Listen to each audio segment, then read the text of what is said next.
અનુકરણ નહીં કરો, પ્રેરણા લો. આજકાલ સોશિયલ મીડિયામાં આપણે અનેક લોકોની લાઈફ જોઈએ છીએ, પણ જે લોકો પોતાનો રસ્તો શોધે છે ને એ જ યાદગાર બનતા હોય છે. આપણે કોઈને ફોલો કરવું છે એ ખોટું નથી, બરાબર છે, ફોલો કરવા જોઈએ. આપણી અંદર જે ખાસિયત છે, આપણી અંદર જે ટેલેન્ટ છે, એના રિલેટેડ કોઈને ફોલો કરીએ તો આપણને દરરોજ કંઈક ને કંઈક નવું શીખવા મળે, કંઈક જાણવા મળે. બહુ જરૂરી છે ફોલો કરવું, કોઈની પ્રેરણા લેવી, પરંતુ ફોલો જ નથી કરવાનું. શીખો, સમજો કે તેમના જેવી સફળતા પાછળ શું શિસ્ત રહેલું છે, શું શિસ્ત છે, અને એ શિસ્તને તમારી અંદર કઈ રીતે કામે લગાડવી, એ બહુ જરૂરી છે.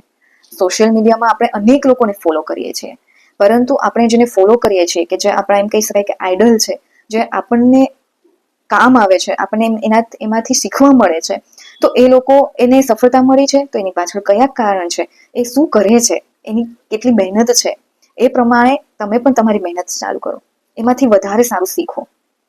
એટલે અનુકરણ કરવાનું છે, અનુકરણ કરો, પરંતુ ફક્ત અનુકરણ જ નહીં, એમાંથી પ્રેરણા લો, એમાંથી શીખો, એમાંથી સમજો. એ બહુ જરૂરી છે.